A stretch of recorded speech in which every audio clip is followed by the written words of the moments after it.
You're listening to Rewriting the Rules, the podcast that dares to go deeper than training.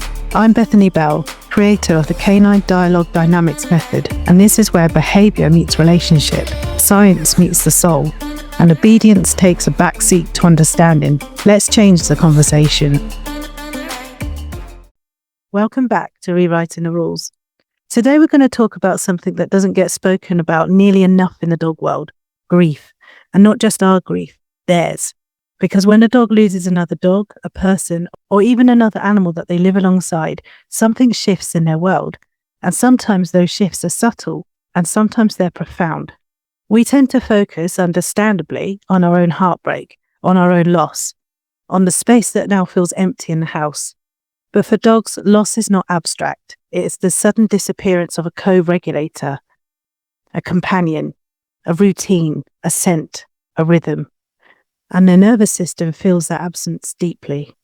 In this episode, we're going to explore what grief can look like in dogs, how it can affect their behaviour, and why it sometimes shows up as anxiety or reactivity, and how to support a dog whose world has just changed in a way that they didn't choose. We're also going to gently acknowledge our own grief because the emotional atmosphere in the home matters too. This isn't about diagnosing, and it isn't about labelling, and it isn't about fixing something that's broken. It's about understanding attachment, loss, and how we walk alongside a grieving dog in a way that feels safe and steady for them. Because when dogs grieve, they're not being dramatic. They're responding to love that has nowhere to go. So let's begin. Do dogs really grieve? This is usually the first question that people ask. Do dogs really grieve, or are we projecting human emotion onto them?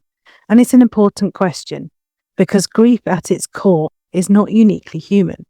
Grief is what happens when an attachment bond is disrupted, and dogs form attachment bonds, deep ones. Attachment is biological, not sentimental. Dogs are social mammals. Their nervous systems are wired for connection. They co-regulate with other dogs, humans, and even other household animals. Co-regulation means that their bodies calm together. They rest together. They move together. They sync in routine and rhythm. So when one of those attachment figures disappears, the nervous system doesn't just shrug and move on. It notices, and it destabilizes. But grief in dogs is not the same as human grief. Dogs don't sit and think about death in the way we do. They're not reflecting on mortality. But they absolutely experience absence, disruption, longing, confusion, and attachment rupture. Grief for dogs is less about the concept of death and more about the sudden disappearance of someone who mattered. Imagine your world is built around shared sleep, shared walks, shared meals, shared rest, shared scent, and shared proximity. And then one day, that presence is gone. The routines change. The house feels different. The emotional energy shifts, and the co-regulator is no longer there. This is not a small adjustment. For some dogs, it's deeply destabilizing. Dogs who are grieving may search rooms, wait by doors, sleep in unusual places, become quieter, lose interest in play, eat less, eat more, pace, seem restless, or seem withdrawn. Some become clingier, and some become distant. Some appear unchanged for a while and then shift weeks later. There is no single expression, and it's really important to name it. When we don't recognize grief, we may mislabel what we see. We might call it behavioural regression, stubbornness, anxiety disorder, defiance, or sudden reactivity. But sometimes it is simply loss. And responding to loss requires something very different from correcting behaviour. If your dog changes after losing a companion, it's not weakness, it's attachment. And attachment is a sign of emotional depth, not dysfunction. When people imagine grief, they often imagine something that looks like sadness, a dog lying quietly, a dog staring out the window, a dog seeming low. And sometimes that is exactly what you see. But grief in dogs can also look like anxiety, restlessness, irritability, or behaviour that just seems to come out of nowhere.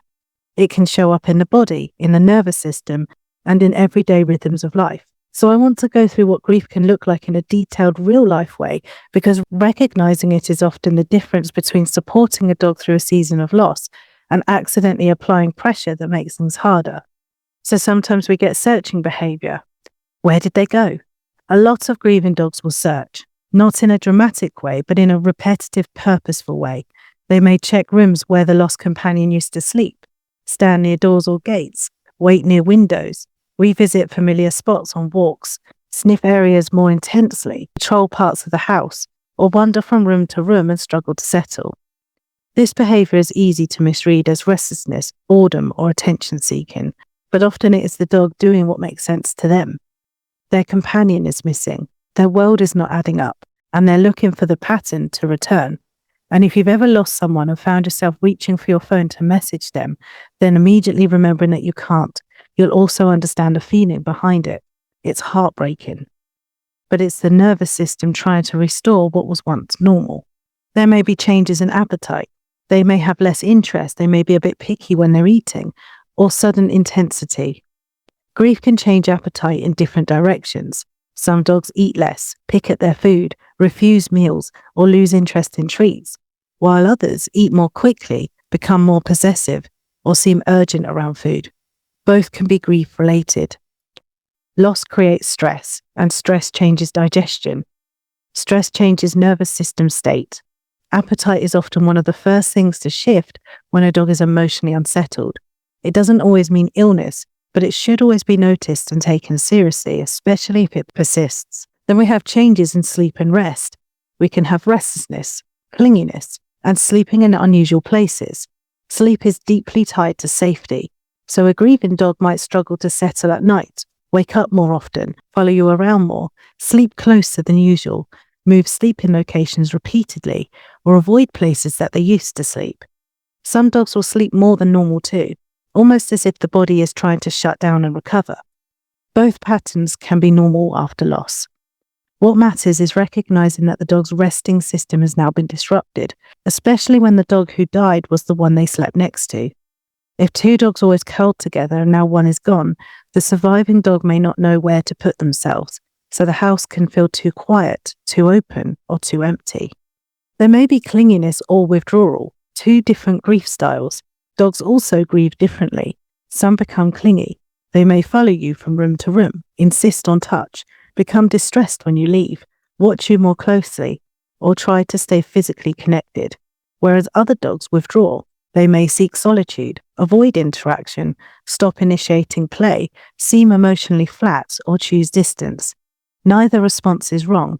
Both are nervous system strategies. Clinginess often reflects a need for reassurance and co-regulation, and withdrawal can reflect shutdown, emotional exhaustion, or a dog trying to cope by reducing stimulation. If you have more than one dog, you may even see different grief expressions in each dog, even though the loss was the same. You may see communication changes like vocalizing, whining, or new noises. Some grieving dogs become quieter, whereas others become more vocal. You might notice whining, howling, barking at night, calling out when alone, or barking at small sounds. These can be expressions of confusion, insecurity, seeking, a reduced sense of safety. A dog who never barked when left alone may now suddenly start, not because they're suddenly bad when alone, but because now they are alone in a way they have never had to be before. And there can be separation distress after loss, especially when two dogs became one. This is probably one of the biggest shifts that people miss. If you had two dogs and they were left together, then the surviving dog has lost more than a companion. They have lost their entire experience of not being alone. And when you leave for the day, the nervous system may respond as if something is wrong. They may pace, vocalize, scratch at the doors, try to follow you out, refuse to settle, or display panic behaviours. This can feel jarring for people because it may appear suddenly, even if the dog was previously fine. But the dog's coping system has now changed. Their co-regulator has gone. And the dog may have to learn being alone in a completely new way while simultaneously grieving. And that's a lot. We may see a drop in confidence when confidence was borrowed from the lost companion. Many dogs borrow confidence from others. A calmer dog can make a nervous dog feel braver. A stable routine companion can make the world feel more predictable. So after loss, you may notice new fears on a walk, hesitation around strangers, reluctance to go outside, sensitivity to noises, increased startle responses, or reduced exploration. This is not a dog becoming worse, it's a dog losing an emotional anchor. Reactivity can also increase. Grief can spill into behaviour. A dog who becomes more reactive after loss is not suddenly becoming aggressive. They're often more sensitive, more vigilant, less emotionally buffered, and less able to recover quickly. When the nervous system is already stressed, thresholds drop. Things that were tolerable become too much. Triggers feel bigger. Recovery takes longer. So grief can look like barking at other dogs, reacting to people more, becoming more defensive, and becoming more easily overwhelmed. And this is why grief is not just emotional, it's also physiological. There may be irritability and lower tolerance. Grieving dogs can have shorter fuses.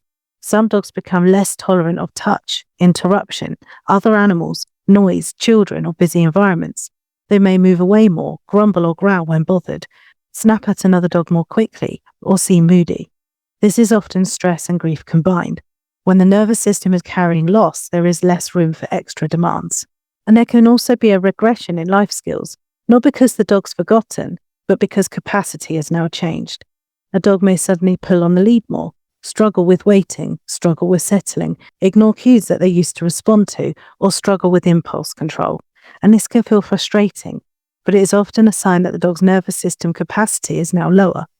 In grief, dogs can revert to simpler coping strategies, not because they're being difficult, but because their inner resources are now depleted. And there are physical symptoms. The body grieves too. Stress and grief can show up physically. You might see digestive upset, vomiting, diarrhea, changes in skin and coat, excessive licking, fatigue or tension. This is why it's always wise to keep an eye on health and consult a vet if anything persists. Not because grief isn't real, but because grief and health can overlap. And grief can start later. Delayed grief is real. Some dogs appear unchanged at first. They may even seem calmer or more normal than expected. And then weeks later, their behaviour shifts. Why? Because the environment changes slowly. At first, routines may remain. Humans may be home more. The house may be full of visitors. And the dog may be carried by the immediate aftermath. Then life quietens again, and the dog finally feels the absence. So delayed grief is actually very common, and it can be confusing if people don't expect it.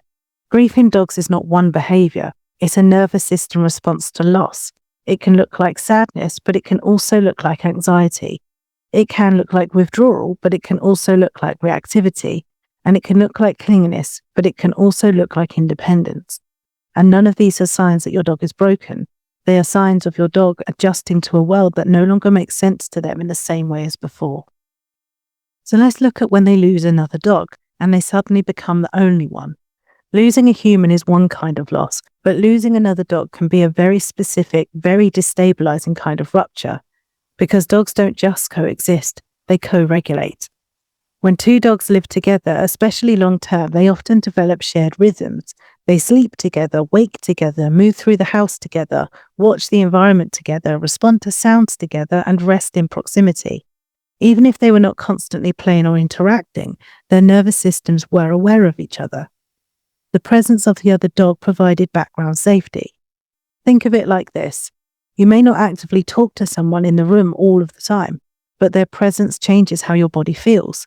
Dogs experience that too. In many pairs, one dog is often more confident and one is more sensitive. The confident dog becomes the emotional anchor, and the more sensitive dog watches their reactions, follows their lead, mirrors their calmness, or feels braver when they're not alone. When the anchor disappears, the sensitive dog can feel exposed, not because they lack ability, but because they lost their buffer. And there's a shock of being alone. If two dogs were regularly left at home together, and now one is alone, that shift can be enormous. The surviving dog may have never truly experienced solitude, relied on the other dog for comfort, shared alert duties, slept near them during absence. Now when the house goes quiet and you leave, there is no one else there. For some dogs, that feels less like alone time and more like abandonment layered on top of grief. You may see pacing, vocalizing, barking that never happened before, reluctance to settle, scratching at the doors, or heightened anxiety. It can feel shocking, especially if the dog was previously completely fine being left. But now the context has changed and their co-regulator is gone. The house feels different. Dogs are deeply sensory. The house after a dog dies feels different. There's less movement, fewer shared sounds, less scent, no breathing nearby, and no body warmth. Even the emotional atmosphere changes because humans are grieving too. For some dogs, the shift creates a sense of instability. The world does not feel as predictable, and there's a loss of confidence borrowing, Many dogs borrow confidence from another dog.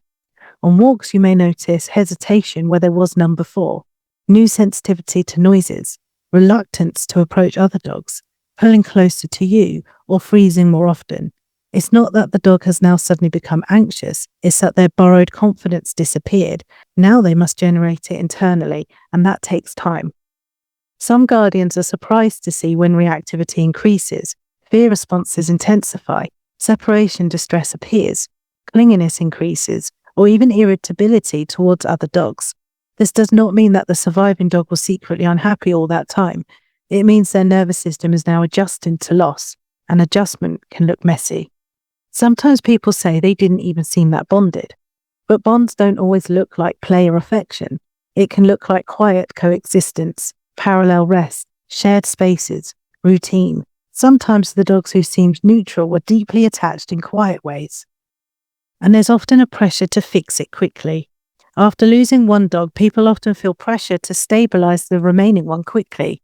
There may be guilt, there may be panic, there may be suggestions from others, just get another dog. But grief is not a gap that can simply be filled. A new dog changes the dynamic again. It may help eventually, but it is not a shortcut through grief, for the dog or for the person. For some dogs, losing another dog is the most destabilizing event of their life. Not because they're fragile, but because attachment is powerful, and attachment leaves space when it breaks. And now sometimes, very sadly, they can lose a person. Losing another dog is one kind of rupture, but losing a person can be even more destabilizing, because humans are not just companions to dogs, we are attachment figures. We are routine settlers, we are emotional anchors, we are regulators, we are sources of safety. When a person disappears, the loss is not only relational, it reshapes the entire structure of the dog's world. Dogs form deep human attachments. We know from attachment research that dogs form bonds with humans that closely resemble the attachment bonds children form with caregivers and parents. They seek proximity, use us as secure bases, show distress at separation from us, relax in our presence, and co-regulate through touch and voice. When that person disappears suddenly, the dog does not understand death in the same way we do. They understand absence, and absence is absolute. There's also a sensory shift. Dogs live in a sensory world. They recognize people through scent, footsteps, voice tone, breathing patterns, daily rhythms, the way the door opens, and the timing of routines. When someone sadly dies or just leaves permanently, all of those patterns vanish. Their scent fades, their footsteps stop, and their voice is gone. For a dog, that is not conceptual. It is a rupture in the environment. The house now feels wrong. There's a confusion of disappearance. Some dogs will search. They may wait at the door, check the person's usual chair, linger in bedrooms, look towards driveways, or become alert at similar sounds. This can continue for days, weeks, and even months, because the dog is waiting for the pattern to return, for their person to return. Unlike us, they are not told clearly what has happened, and they experience an open loop. And an open loop creates anxiety. Emotional atmosphere matters too. When a person or a dog dies, the emotional climate of the home changes drastically, and dogs are deeply sensitive to crying, lowered voices, stillness, tension, disrupted routines, visitors, new conversations, and the heaviness in the room. They may not understand the story fully, but they feel the shift. So they are often grieving the person and adjusting to a changed emotional landscape at the same time. And that's a lot for one nervous system. After losing a person, dogs may follow other household members constantly. They may seek more physical contact, become distressed at separation, and appear more dependent. Or they may withdraw, seem flat, disengage, sleep more, or appear emotionally distant. Neither response means that the dog loved the person more or less. It means they are coping in their own way. There is also a loss of role and identity. Sometimes a person and a dog had a very specific relationship. Maybe one person did all the walking, one person was the play partner, one person fed them, or one person was home most of the time. When that person disappears, the dog may lose not just attachment, but a role. Their daily rhythm changes, their expectations change, their predictability disappears, and this can lead to behavioural shifts that feel dramatic. After losing a person, you might notice increased startle responses, more barking at small sounds, restlessness at night, hypervigilance, separation distress, or new fears. Grief destabilizes the nervous system. When safety feels shaken, sensitivity increases. Sometimes dogs become less tolerant, more easily frustrated, snappier, or more defensive. This does not mean that they have become aggressive. It means that their emotional capacity is lower. When we are grieving, we are more fragile too, and dogs are no different. And in some cases, dogs witness traumatic events. Sudden medical emergencies, ambulances, raised voices. These moments can layer trauma on top of grief. You may then see hypervigilance, avoidance of specific rooms, fear of certain sounds, or shutdown behaviour. And there is also another layer that many people miss. When a person dies, remaining people can change too. They may now work different hours. They may be home more or less. They'll be struggling emotionally themselves. They may move house, rearrange furniture, or change routines. So the dog is not just losing one attachment, they are losing multiple forms of predictability at once. That compounds the effect. Now, many people understandably feel guilt if their dog seems unsettled after losing someone. They may think, I'm not enough, I should be helping more, or they're suffering because of me. But grief is not something you fix by being perfect. It is something you support by being steady. Your presence matters much more than your performance. When a dog loses a person, they are not just adjusting to absence, they are adjusting to a world that feels different in every single sensory way possible, and that adjustment takes time. Now, sometimes grief can become trauma-like behaviour, and the nervous system can struggle to settle. Most dogs adjust to loss over time. Their behaviour may shift, their appetite may change, and their sleep might become disrupted. But slowly, with steadiness and predictability, their nervous system begins to recalibrate.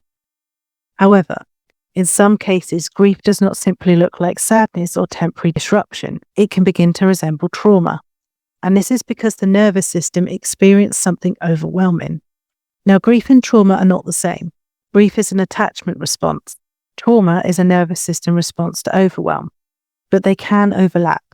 If a loss was sudden, chaotic, accompanied by distressing events, layered with emotional upheaval, or combined with the dog's own health stress, then the nervous system may not just feel sadness, it may feel unsafe.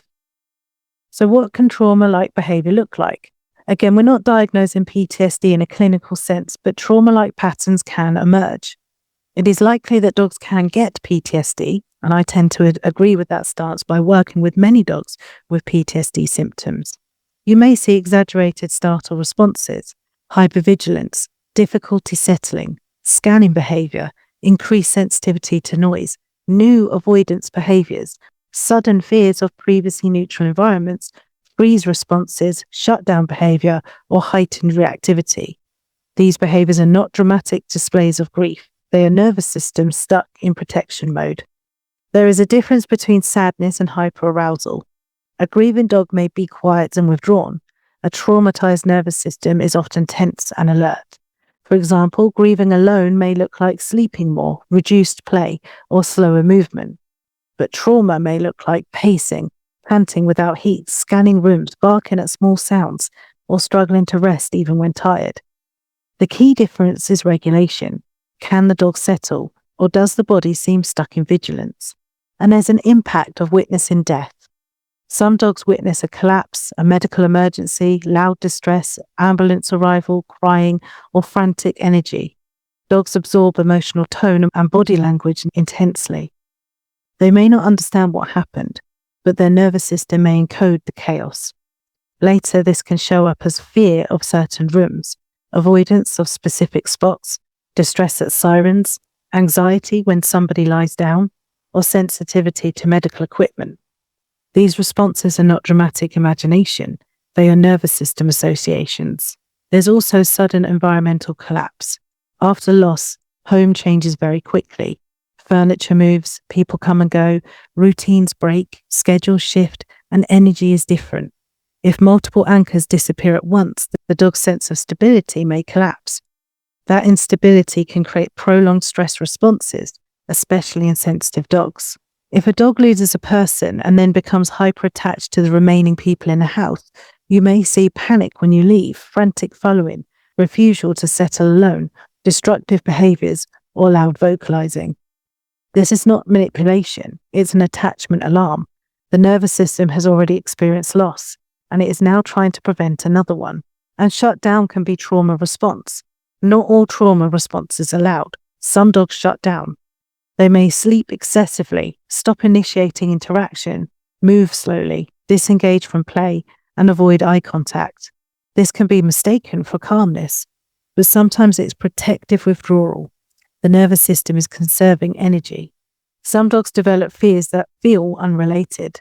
For example, fear of going in the garden, fear of the car, fear of being left in a room, fear of certain times of the day.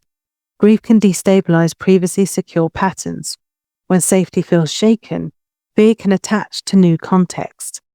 A trauma-like response does not mean permanent damage. It means the nervous system is dysregulated.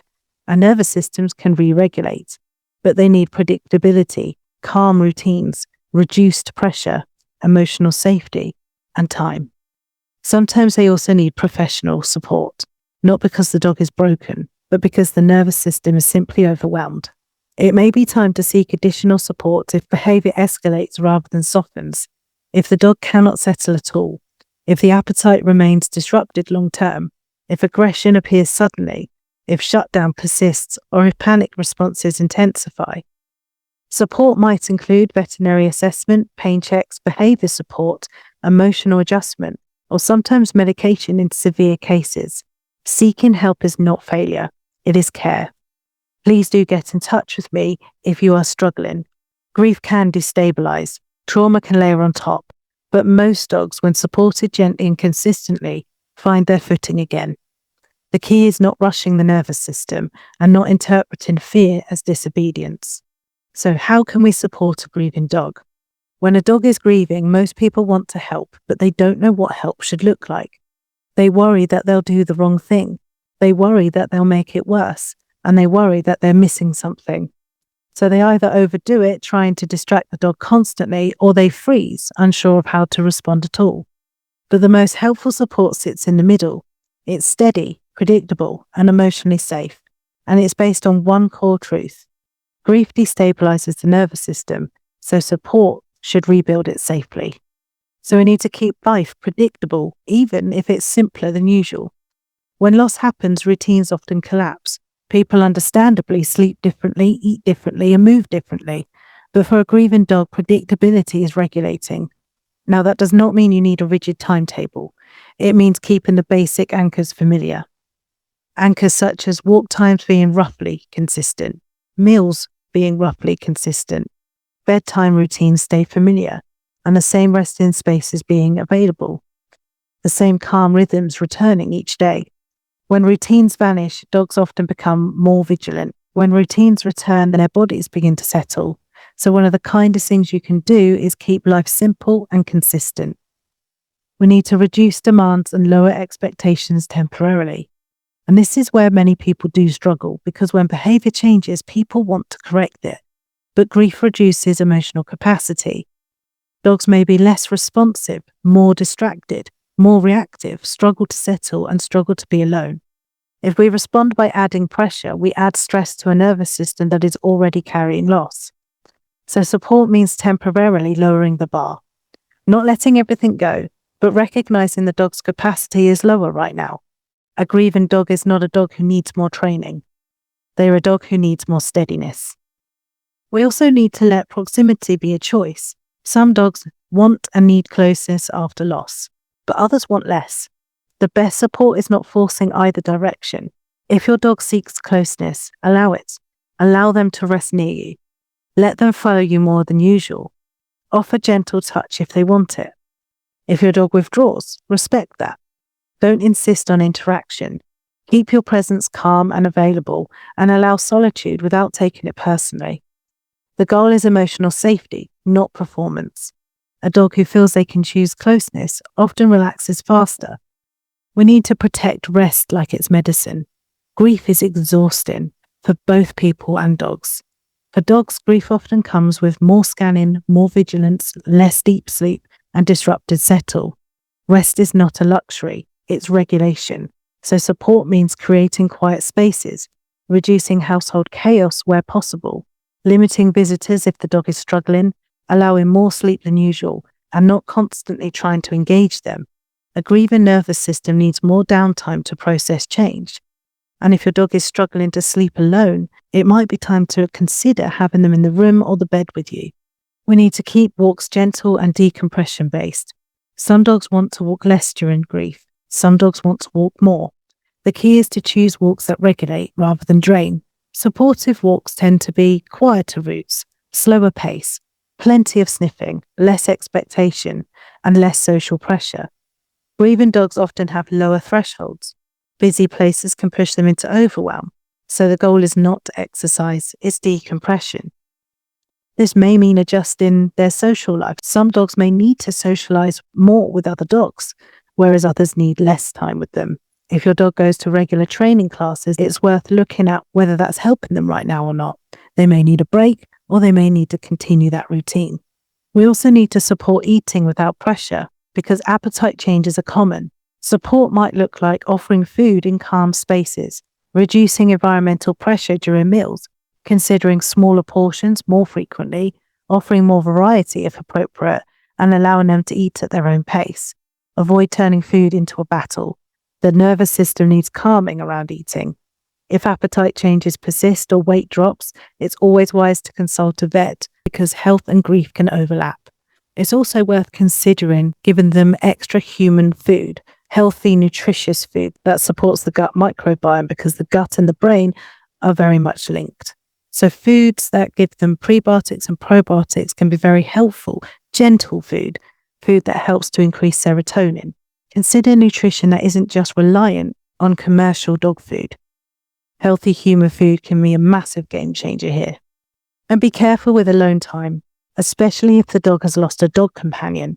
This is a huge one. If two dogs used to be left together and now there is only one left alone, the emotional impact can be profound. Support might include shorter absences initially, building alone time more gradually, leaving the dog with a predictable settling routine, creating a safe space where they already rest comfortably, using quiet background sound if that helps, and having someone pop in if you can. The most important thing is to not assume that they will simply adjust. They may need gentle rebuilding, not strict independence training, just gradual exposure to being alone again once the nervous system has time to stabilize, leaving them alone less, not more. And we need to give them something that still feels normal. When the world changes, familiar rituals can become emotional anchors. So for example, the same morning greeting, the same spot to sit with you, the same calm phrase before a walk, the same evening routine. These are not trivial. These are cues for safety. They tell the dog life is still here, you are still held, and you are not alone. And don't rush to replace the loss. A common response and a very understandable one after losing a dog is to bring in a new dog very quickly. Sometimes this is the right decision, but often it is not, because a new dog does not replace the lost bond. It adds a new dynamic. For some dogs, a new dog too soon can increase stress, increase insecurity, create conflict, or prevent grieving from processing. If you do plan to bring another dog in, it is usually kinder to allow a period of stabilization first, so that the surviving dog is not grieving and adjusting simultaneously. And when comfort is necessary or needed, give it without fear. Some people worry that comforting a grieving dog will reinforce sadness, but that is not how grief works. Comfort is not reinforcement. Comfort is co-regulation. A grieving dog may need more touch, more gentle words, more closeness, more reassurance, and more leeway about where they can be, whether that's on the sofa or on the bed with you. You're not creating dependence. You are being a safe presence. The key is that comfort should be calm, not frantic. Steady presence helps the nervous system settle. And if your dog is not settling at all after a prolonged period, or behaviour is escalating, it may be time to seek additional support. I do offer online consultations, so please do get in touch if you need any help at all. Supporting a grieving dog is not just about cheering them up. It's about helping them to feel safe again. safe enough to rest, safe enough to eat, safe enough to be alone, safe enough to walk through the world without constant vigilance. And that safety is built through steady, compassionate presence. When we lose someone, whether that's a dog or a person, our world shifts too. The house feels different, the air feels heavier, routines fracture, and energy drops. And in the middle of that, we are often trying to support a grieving dog. It can feel overwhelming, and you may find yourself wondering, am I making this worse? Can they feel how broken I am? Do they need me to be stronger for them? But let's just untangle all of this. Dogs do feel emotional shifts. Dogs are highly attuned for tone of voice, movement speed, posture, breathing, facial tension, and household rhythms. They can sense when we are distressed. They can sense when something is wrong. But sensing distress is not the same as being harmed by it. There is a big difference between occasional visible grief and chronic instability. You do not need to suppress your grief. It is neither realistic nor healthy to pretend that everything is fine. You are allowed to grieve. Dogs do not require you to be emotionally flat or pretending to be happy all the time. They require steadiness. That steadiness can coexist with sadness. You can cry, you can feel heavy, and you can speak softly. What matters most is that routines remain somewhat predictable. Your presence is not chaotic, and you are not oscillating unpredictability between extremes. Calm sadness is different from frantic instability. Dogs can live alongside grief, but they struggle more with unpredictability. Shared grief can actually strengthen attachment. There is something profound that can happen when humans and dogs grieve together.